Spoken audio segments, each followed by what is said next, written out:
prekrásna matka, hoci už jej vlasy strieborne lesklé, predsa je však neobľúbou z krásy, bo svetu dala krásnu dcéru. A svet sa díva na obe a kochá sa v ich podobe. Ako je dcéra dnes, jej matka bola niekedy upomínajúc na kvety. A aká je dnes matka vznešená, takou sa niekedy dcéra stane. Medzi nimi je všetko čudne zharmonizované. Matka má oči ako uhoľ a sú to oči dcérine. Tie hľadia s ohňom na človeka a tam tie krotko, nevinne. Jedni z nich velia, poľub pery 18-ročnej dcéry a druhé, kľakni pred matkou a bav ju žitia pohádkou. Ó, oči dcéry, oči matky, ktoré ste drahšie človeku, jedna ich nosí k bielemu, k čiernemu dúhá obleku. Môž milovať však v dcére matku a obom vravieť o šťastí, hovoriť jednej, svetá ste mi, a druhej, moja, moja ty. Musí sa zrieť i smútočné to, nebude matky kedysi. V dcére však budú zachované jej drahocenné obrysy.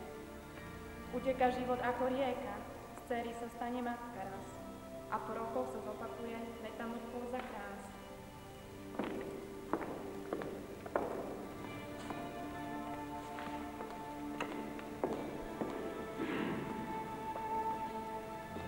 Vážený pán riaditeľ, vážené pani profesorky, páni profesori, milí rodičia a naši blízki.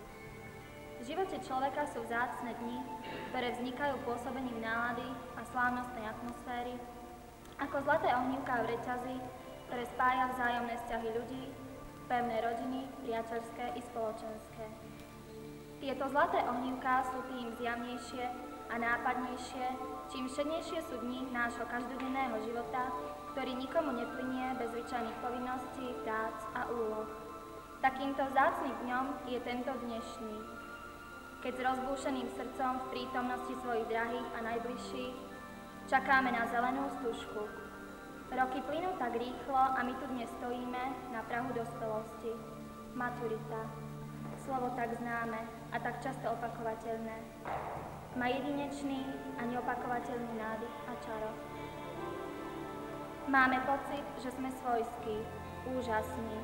Zdá sa nám, že dvere sú otvorené len pre nás. Všetci čakajú na naše chcem, dokážem, musím. I keď v kútiku srdca cítime, že naše ďalšie cesty nebudú bez prekážok, veríme osudu, že budeme po ceste životom kráčať priamočiaro a vždy len priamočiaro. Táto viera, nadšenie a optimizmus sú výsledkom nás, mladých.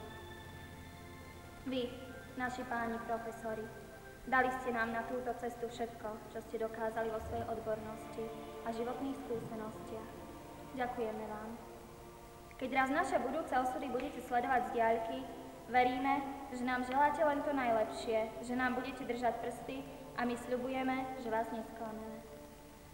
Vy, naši drahí rodičia, ste nás po celé tie roky zahrňali svojou láskou a trpezlivosťou a pomáhali ste nám vo chvíľach dobrých i tých neúspešných.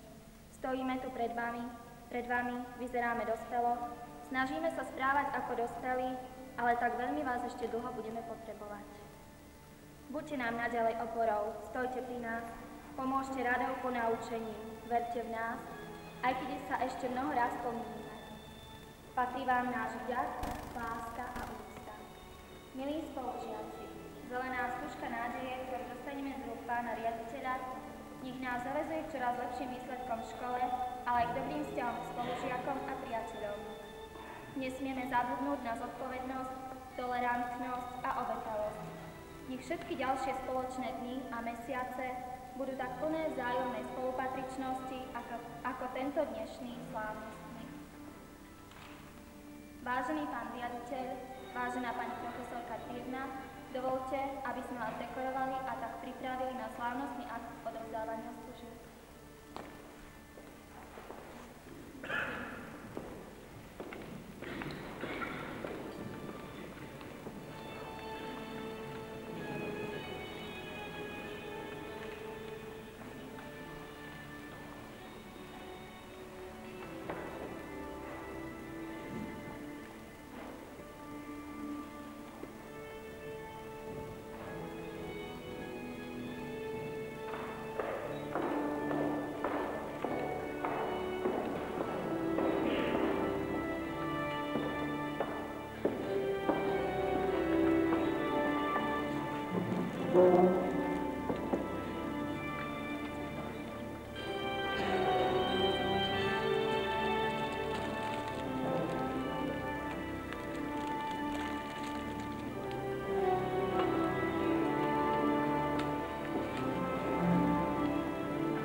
Vážené maturantky, maturanti, rodičia, kolegovia.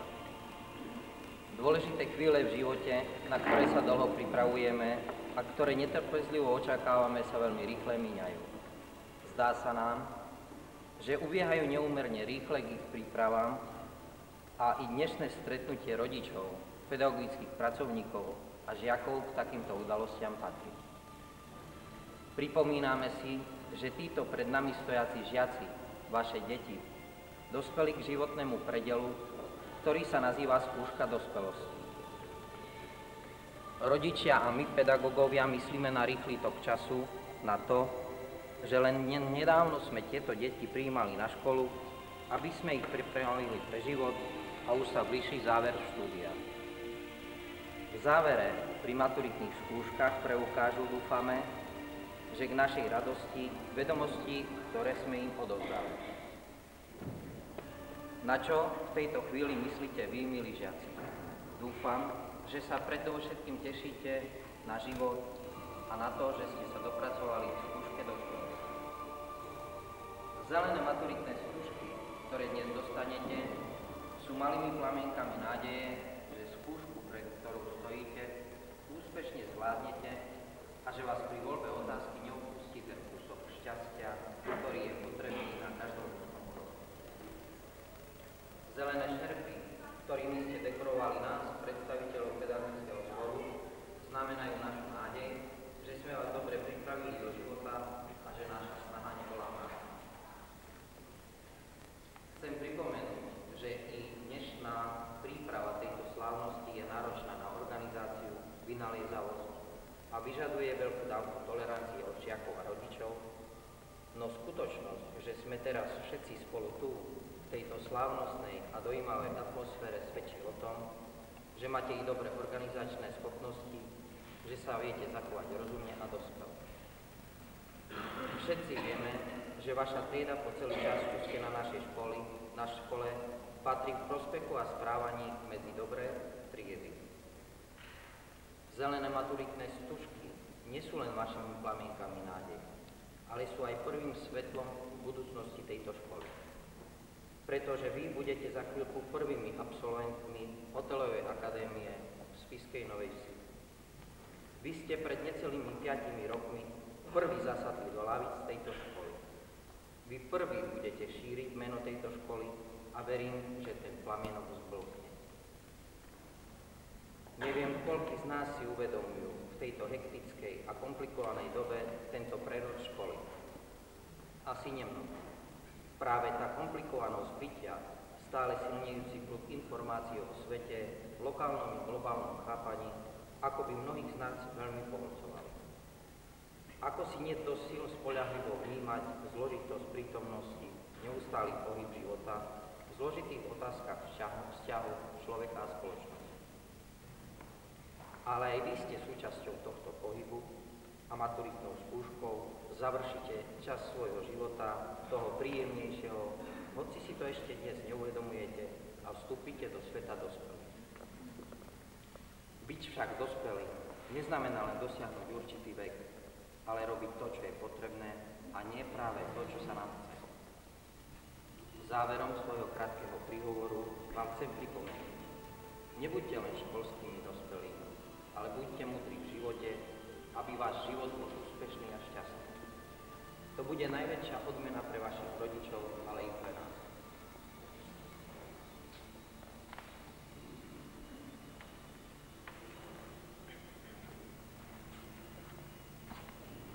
Život človeka sa podobá knihe.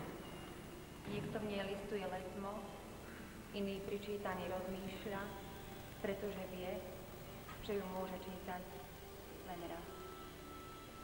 Dnes sa naplní jedna stránka tejto knihy z vášho života. Budú v nej pocity z dnešného dňa, tak slávnostného a neopakovateľného. Keď v tejto knihe prelistujete pár strán dozadu, nájdete v nej prvý deň strávený na našej škole. Pamätáte sa ešte? Poznali ste vtedy nových spolužiakov a profesorov. Odvtedy uplynulo veľa času. Postupne ste sa menili, prežívali svoje prvé lásky, sklamania, úspechy, ale aj nezdary. Napĺňali ste svoje sny a predsavzatia. Niektorí z vás sa museli vyrovnať aj s vážnymi problémami. Naučili sa však samostatne rozhodovať, byť zodpovední voči sebe i iným.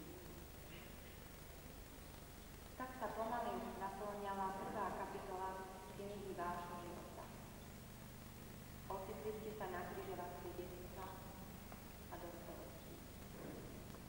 Onedlho sa pre mnohých z vás končí prípravné obdobie pre život, študentské roky, na ktoré, som presvedčená, raz budete spomínať ako na najkrajšie. Ale taký je už ľudský život. Spomíname na to, čo sme prežili, a snívame o tom, čo nás čaká. Dnes akoby zastal čas.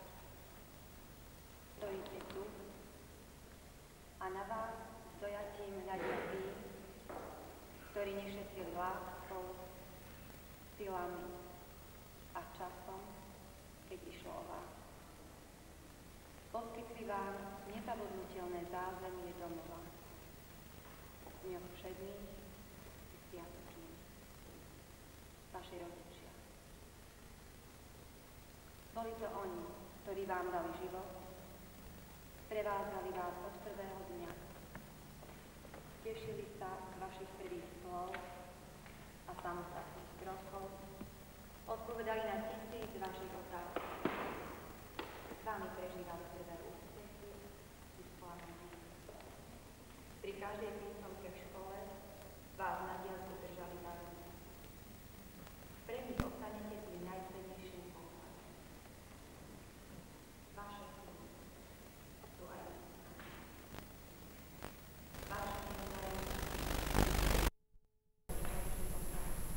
od svojich prírodných spolností. Bliskajú kľúčka pohody. Nechce vás zahrať na skutky. Nečakajte 3 cesty. Tajomstvá v oriešku skryté. Lúskajte. Ráz cestí ako v rozprávkach.